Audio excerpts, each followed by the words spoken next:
You ever have a moment when the people you trusted most look you in the eye and laugh while they betray you? Because that's exactly what happened to me. I'm Cadell Anderson, 74 years old, 3 Purple Hearts, Vietnam veteran. And the day my own son and his wife dumped me at an airport with $50 and a smirk was the day I stopped being a father and became a strategist again. They thought I was finished. They thought my mind was slipping. They thought PTSD made me weak. But they forgot one thing: Marines don't surrender. We regroup, we adapt, and we strike back when the time is right. So pull up a chair, because this is how I turned betrayal into justice. How I turned their greed into their downfall. One recorded conversation at a time. It started 3 years ago, the day my wife, Era, passed away. Cancer. Quick, cruel. The kind of loss that rips the oxygen right out of your chest.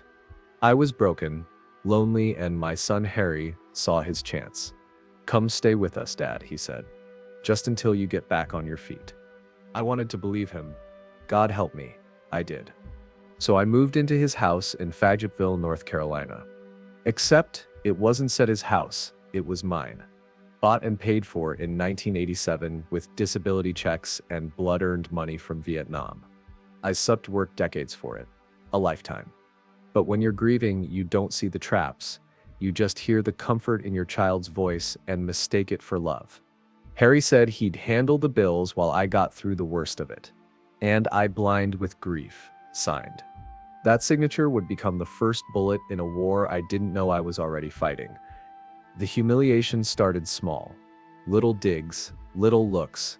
When I took my PTSD meds, sertraline, prazosin, Harry would smirk. "Pops, it's pill time again," he'd say. Lisa would giggle behind her wine glass. And when the garbage truck slammed or a car door banged, and my body tensed like I was back in a rice paddy in '69, Harry would roll his eyes. "There goes the crazy old man again," he'd whisper. Lisa would pull out her phone, record, always recording.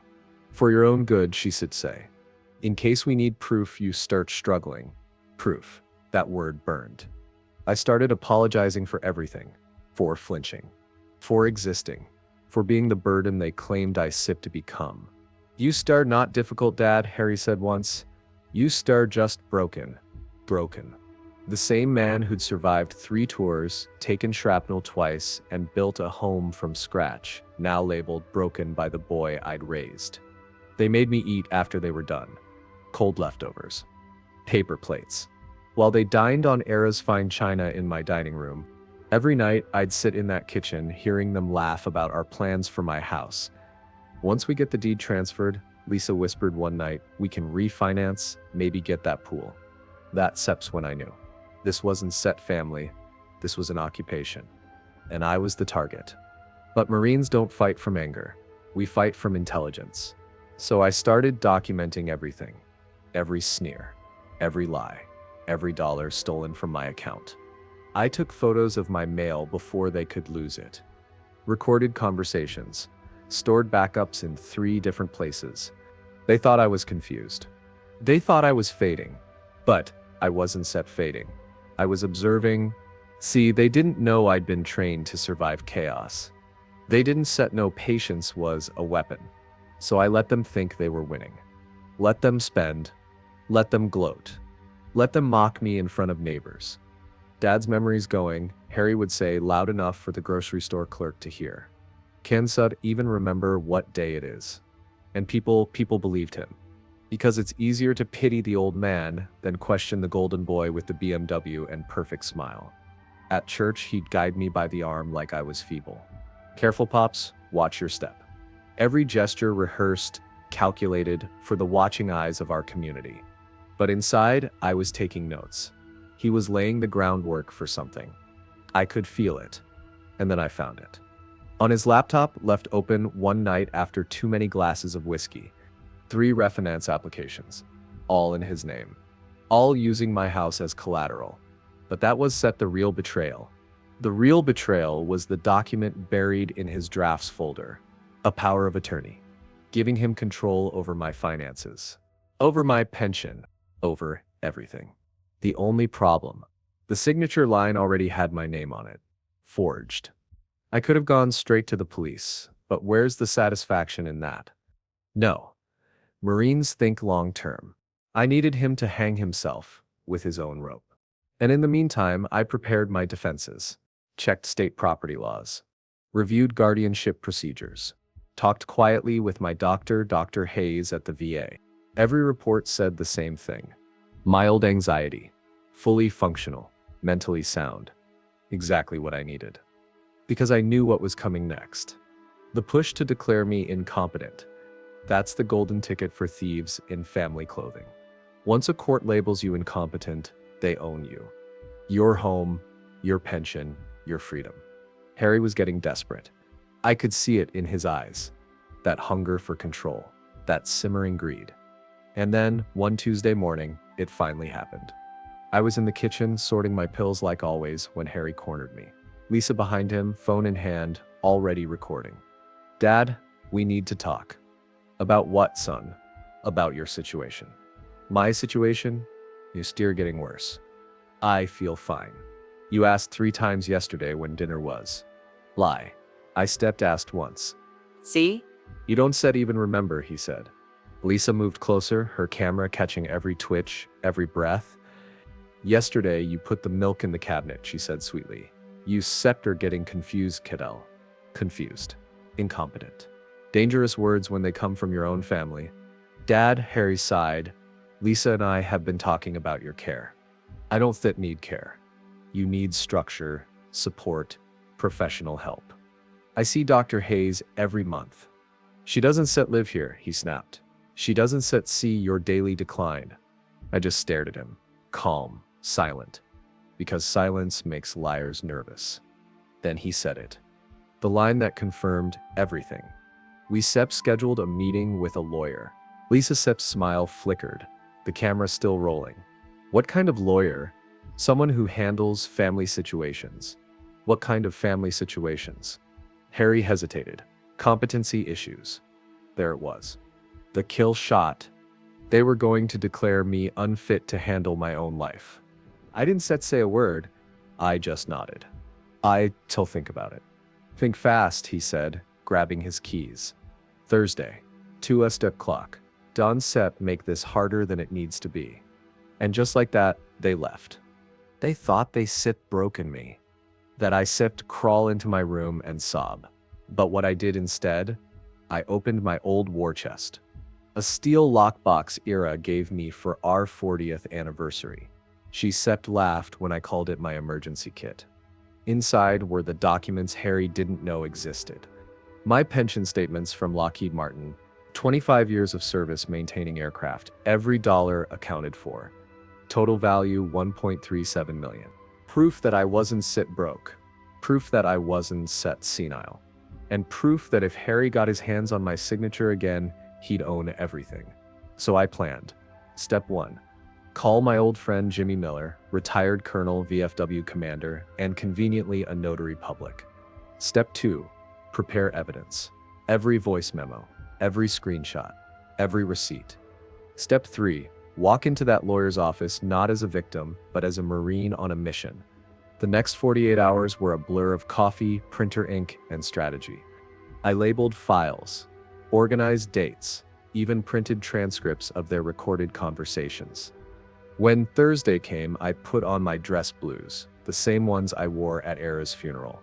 When Harry saw me walk into that office, chest full of medals, head held high, his smile faltered. He expected a trembling old man. He got a soldier. Mr. Anderson, the lawyer said, glancing between us, we stir here to discuss your care arrangements. Of course, I said calmly, but before we begin, I have a few recordings you might want to hear. I reached into my jacket pocket. Hit play. Harry Sepp's voice filled the room.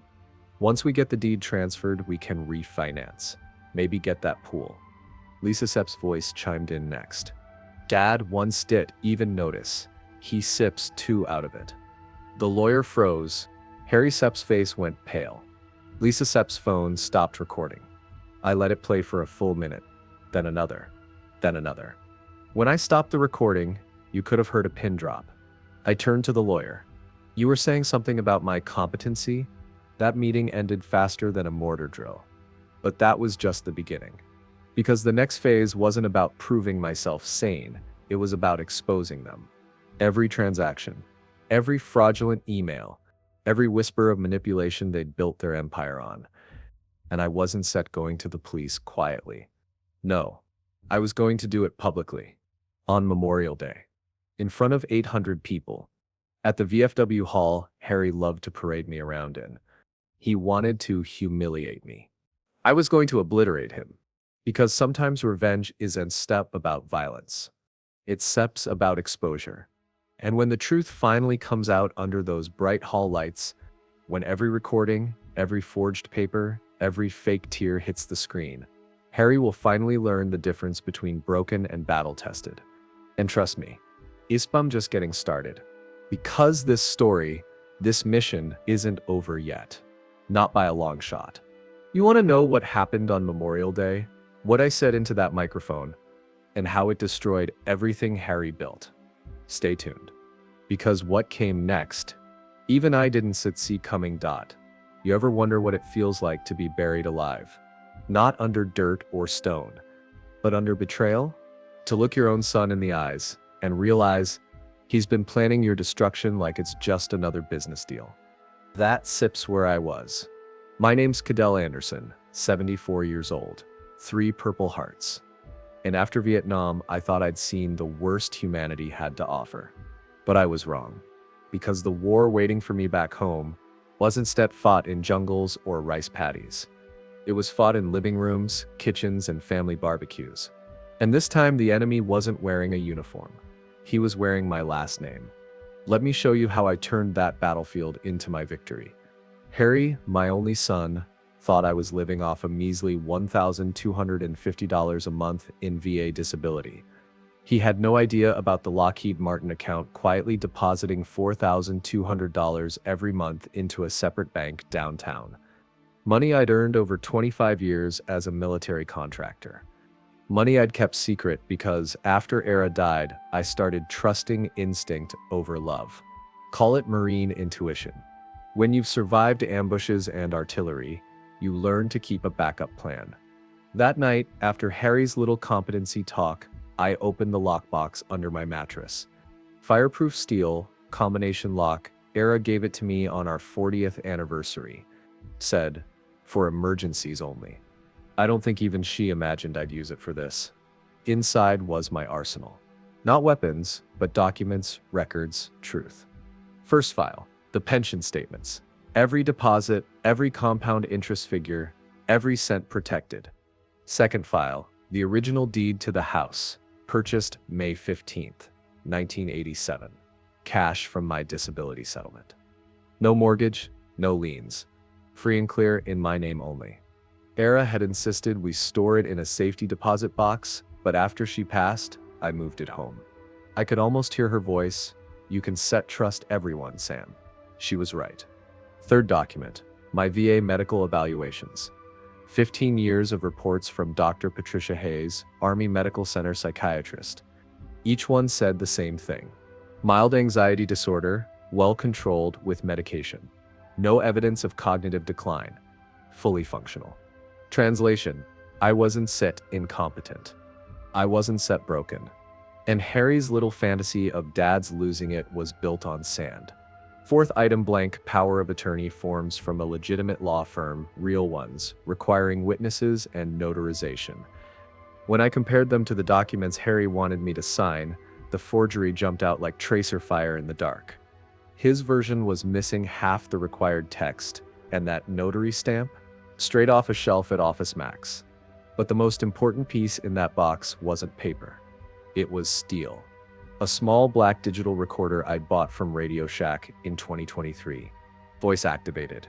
60-hour capacity. Hidden in my shirt pocket for months. On it, 47 minutes of pure evidence. Harry calling me crazy. Lisa laughing while filming my PTSD triggers. Both of them talking about dad's money like it was already theirs. Once we get conservatorship, we can access his VA benefits. The house alone will pay off our cards. Think he'll last long in a nursing home? every word, crystal clear.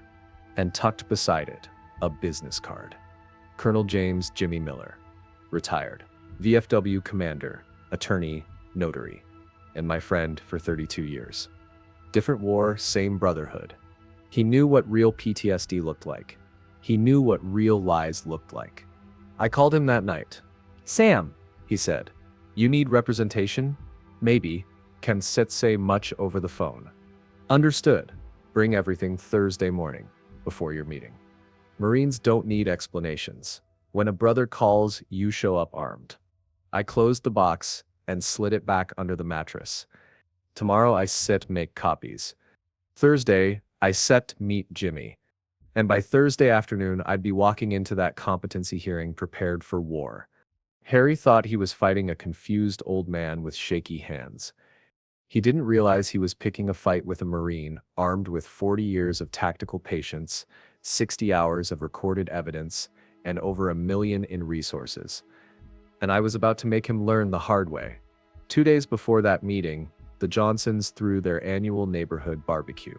20 families, backyard smells of charcoal and beer, kids screaming, parents gossiping. Small town normal. Harry insisted I come. Good for Dad to socialize, he said with that fake smile. He doesn't set get out much. I knew better. This wasn't set kindness, it was theater. And I was the prop. The Johnsons' Sipit backyard was packed. Adults around picnic tables. Kids chasing dogs through sprinklers. Every pop of a lighter, every hiss of the grill, it all sounded like incoming fire to me. PTSD management cento uno. Control your perimeter. So I stayed near the fence, eyes on the exits, hands steady. That seps when Tony Rodriguez showed up. Beer in hand. Staff Sergeant, Fort Bragg, Afghanistan vet. Marine eyes. He knew the look of someone scanning for cover. Hey Sam, he said. How SIP's retirement? Quiet, I replied. Before I could say more, Harry appeared. Smile locked in place, performative as ever. Dad gets tired easily these days, he said loudly. Donset, we pop. I said nothing. Silence is its own battlefield tactic. Lisa floated in next, iPhone in hand, pretending to check messages. Always filming. Always curating the narrative. Dad had an episode yesterday, Harry announced to Tony. Couldn't remember where he put his medication. A lie. I'd found my pills right where they always were. PTSD can affect memory, someone muttered sympathetically. Harry pounced. It sets getting worse. Sometimes he doesn't set recognize people. The group murmured. Lisa sighed. The perfect act. Then she added, the anger seps the hardest part. He gets violent when he seps confused. That word again, violent. I hadn't raised my voice in decades. The only broken glass in that house came from Harry's golf ball. Really? Tony Sepp's eyes narrowed. He was reading Harry like a mission report. Last week he threw a plate, Harry continued, right through the kitchen window. I clenched my jaw, not from guilt, just restraint. The crowd shifted uncomfortably. Mrs. Johnson shook her head, whispering, that SIP's heartbreaking. Lisa placed a hand on her chest. When your own father turns on you, it sets devastating. Their performance was flawless. The compassionate son, the suffering wife, the delusional, dangerous veteran. And me? I let it play out. Every word captured by the recorder pinned inside my shirt pocket. Tony finally asked, what SIPs his doctors say? Lisa jumped in. Dr. Hayes thinks he needs more structured care. Lie. Another one. Nursing home? Someone asked. Harry nodded gravely. We start exploring options. It starts hard, but safety comes first. Safety. They were painting me as a loaded gun, unpredictable, unstable, unsafe. Then Harry hit the finale. Dad gets confused about money too. Yesterday he accused us of stealing. A hush spread. Lisa Sepp's eyes glistened with fake tears. It Sepp's heartbreaking when your own parent doesn't Sepp trust you. That Sepp's when Tony stepped closer. Right in front of me. Sam, you doing okay? The first person that day to talk to me. Not about me. I Sepped him fine, I said evenly. You sure? Just enjoying the barbecue. Good, he said. You know where I live if you need anything. Harry forced a laugh. Dad doesn't set like to bother people. No bother, Tony said firmly. Marines look out for each other. The silence that followed was deafening. Lisa looked away. Harry Sepp's smile cracked. Marines look out for each other. That night, I called Jimmy again. How was your barbecue? He asked. Educational, I said. You ready for Thursday? More than ready. Good, because from what you start describing, this isn't set family trouble. This is war. He was right. Thursday morning came cold and gray. I was up at 0500, as always.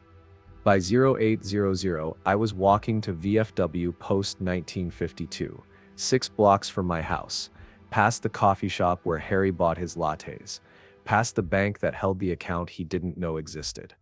Jimmy was waiting in his office, uniform pressed, medals gleaming. Sam, he said, you look like hell. Feel worse, I answered. I handed him the lockbox. He opened it, scanning the contents like an evidence officer.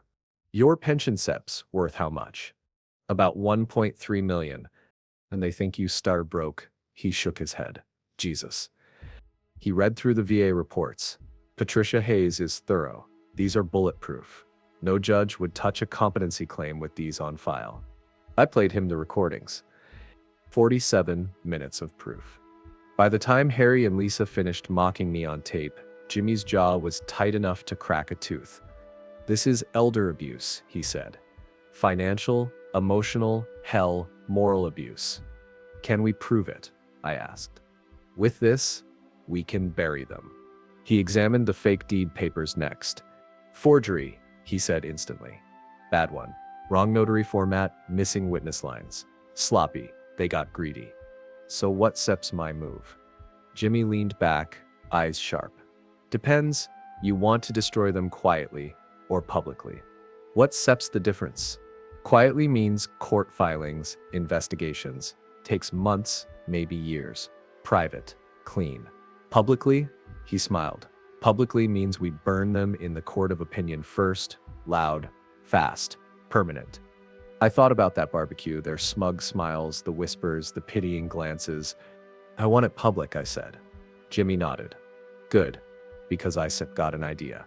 He pulled out a folder marked Memorial Day Committee. Every year, the VFW hosts the Memorial Day Parade. Grand Marshal, speeches, flags, the whole town watching. This year, Jimmy said, we are looking for someone with real hero credentials. 3 Purple Hearts, Bronze Star, Marine Infantry. Sound familiar? Jimmy, you'll be the Grand Marshal. They'll have no choice but to honor you. And when the time slips right, we shall make sure everyone sees who tried to destroy you. I hesitated. Crowds, noise, it sits not easy for me. Doc Hayes cleared you as fully functional, he said. You said faced artillery fire, Sam. You can handle applause. He was right. But still, I hesitated. What about Harry? Jimmy smirked. Let him be furious in front of 800 people. I took a deep breath. Yes. Good, he said. Committee meets Sunday at 1,000 hours. I'll nominate you. How do you know they sit'll approve? Because I stumped the chairman. Sunday morning, I walked into the VFW like it was a battlefield. 5 men sat around the table, veterans spanning from Korea to Iraq. Jimmy cleared his throat. Gentlemen, we need a grand marshal for the parade. Any suggestions? Pete Williams asked. Cadell Anderson, Jimmy said. The room went silent. Sam Anderson, Mike Thompson asked. Haven't seen him around much lately. Family issues? Jimmy nodded. Maybe, but his record speaks for itself.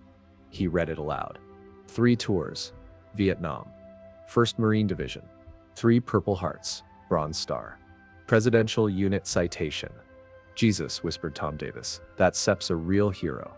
And as the room filled with quiet respect, I realized this wasn't just about revenge anymore. It was about reclaiming what they tried to take from me. My name, my honor, my life. Harry thought this was about money. He had no idea the real war hadn't even started yet. Because when Memorial Day arrived, and 800 people gathered in that town square, they learned the truth. Every last word. And Harry Anderson, my own flesh and blood, would finally understand what happens when you mistake silence for surrender. To be continued. You ever hear the saying, revenge is a dish best served cold? Well, mine was served under a red, white, and blue banner in front of 800 people. Because when your own son tries to destroy you, to steal your money, your home, and your sanity, sometimes the best thing you can do is make him watch himself fall. My name's Cadell Anderson, 74 years old. Marine veteran, 3 tours in Vietnam, 3 Purple Hearts. And on Memorial Day 2024, I reminded an entire town that Marines never surrender. It started a few days before the parade.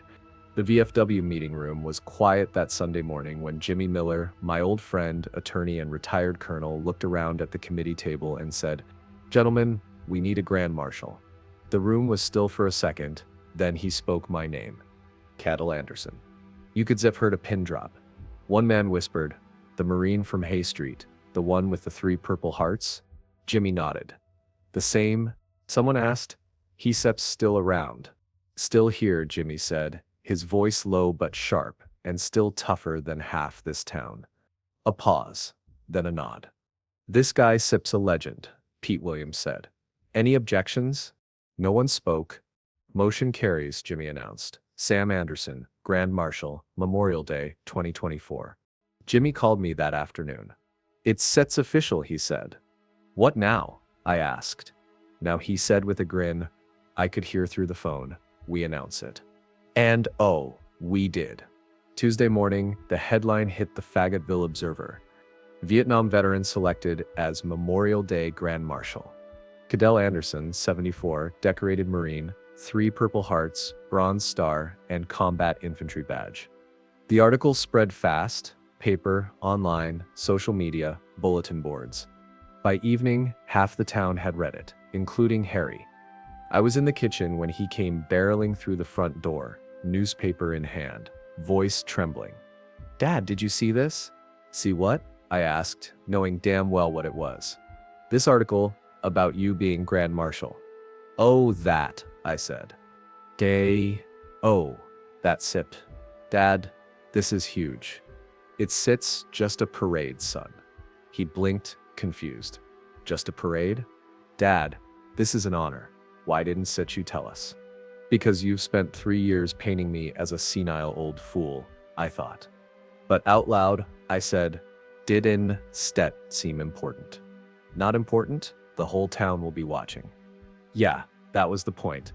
The whole town, including every single person who'd watched Harry humiliate me at that barbecue weeks earlier, telling them I was violent, paranoid, unfit to live alone. "I suppose we need to get you a new suit," he said. "Maybe practice your wave." My wave, like I was a circus act. "I still manage," I said quietly. "Dad, this is your moment to shine," he said, all smiles. My moment to shine. While he basked in the glow of being the devoted son beside me. And that was fine. Because he get his spotlight. And then he burn in it. Memorial Day morning. 0800 hours.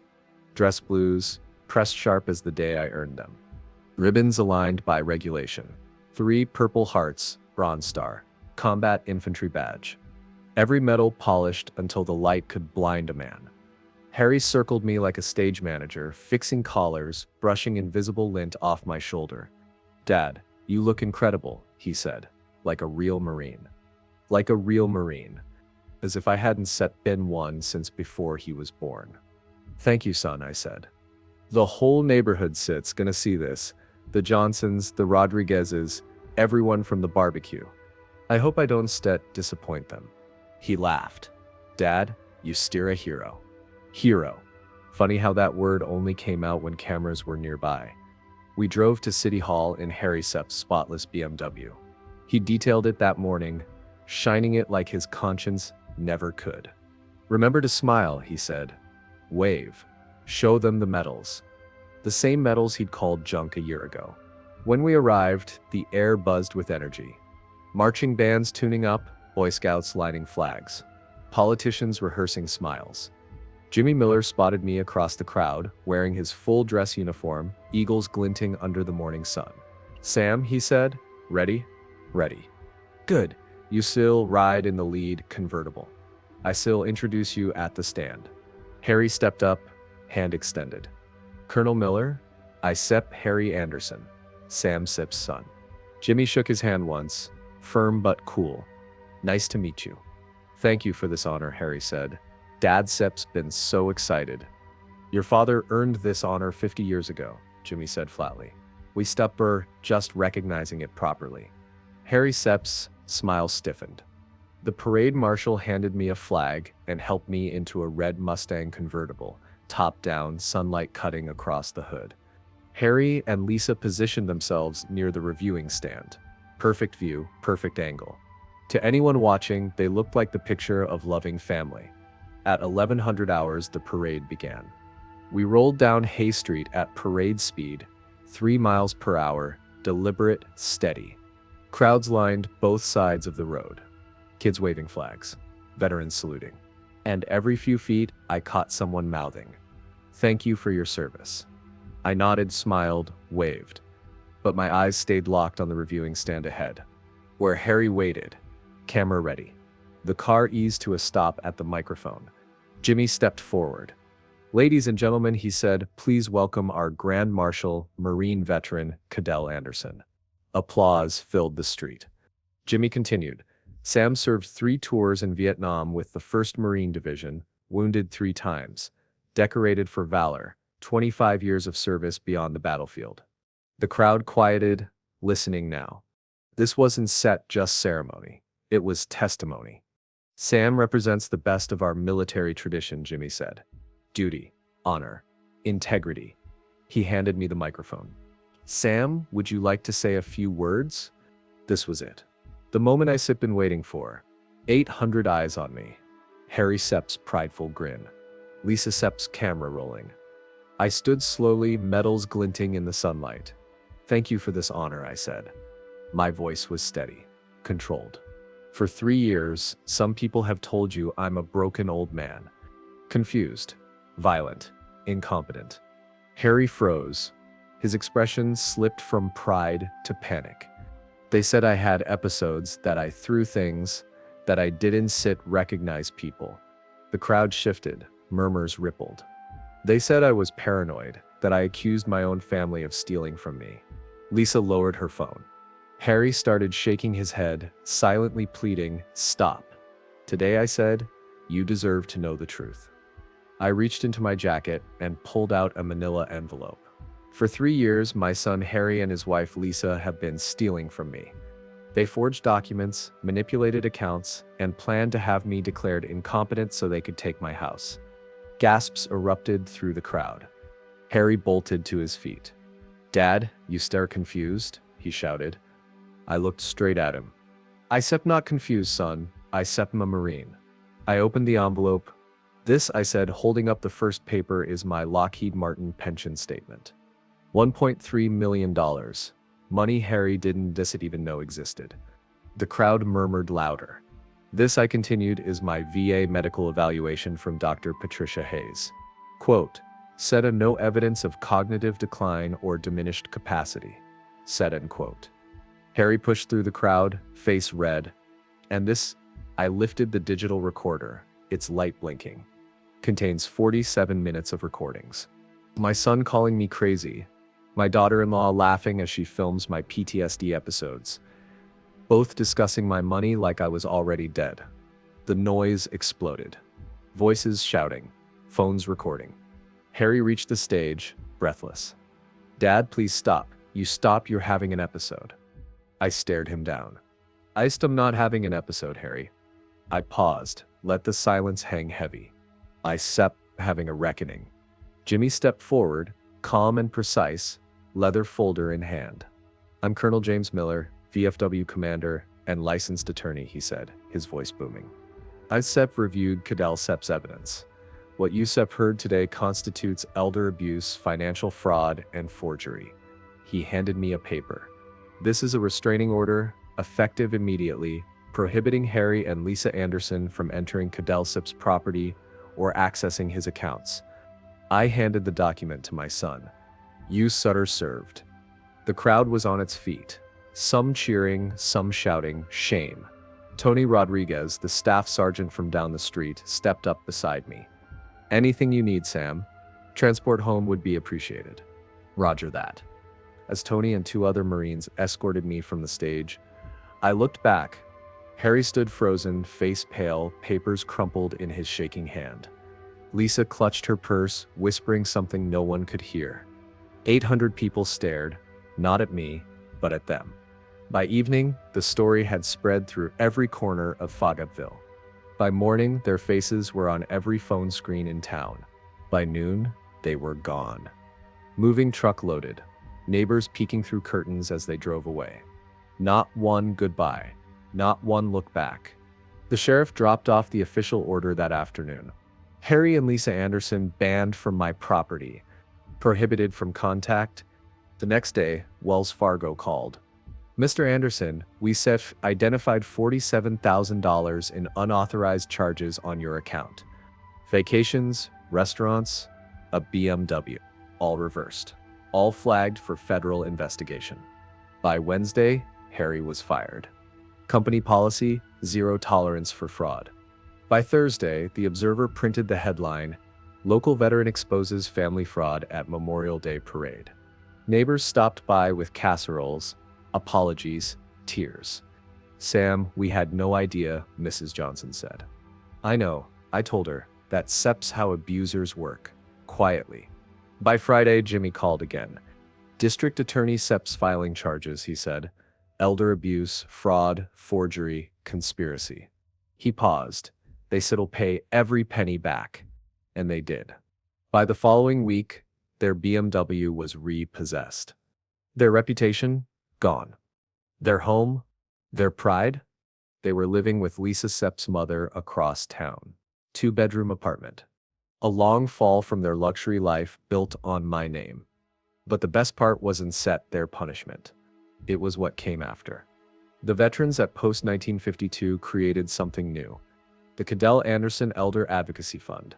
Designed to protect aging veterans from exploitation by family members or caregivers. 12 men and women saved in the first 3 months. I sat there in that packed VFW hall as Jimmy announced it. Applause roared like a thunderclap. Ira, my late wife, would have been proud. And for the first time in years, I felt peace. My PTSD eased. The nightmares faded. Turns out betrayal hurts worse than bullets. Harry called twice more. Each time I said the same thing. All communication goes through Colonel Miller. But the last time I answered just long enough to say one final truth. You forgot one thing, son.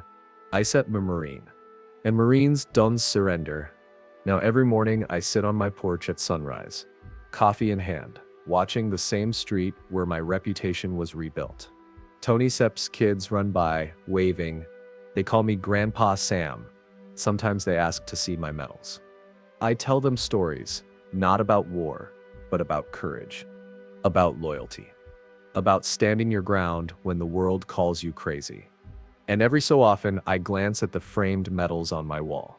3 Purple Hearts, Bronze Star, Combat Infantry Badge. Beneath them, Sepp's handwriting, for the man who earned them. 50 years ago, I earned them in Vietnam. But on Memorial Day 2024, I earned them all over again. Because the war at home, the quiet war, the war against deceit, greed, and betrayal, that's a battle too many veterans fight alone. But not anymore. Because once a Marine stands up, others follow. And sometimes, the loudest victory of your life comes from the silence of those who never thought you'd win. But the story not over. Because in a small town like Fayetteville, secrets don't stay buried forever. And somewhere out there, Harry Anderson just learned the difference between defeat and surrender.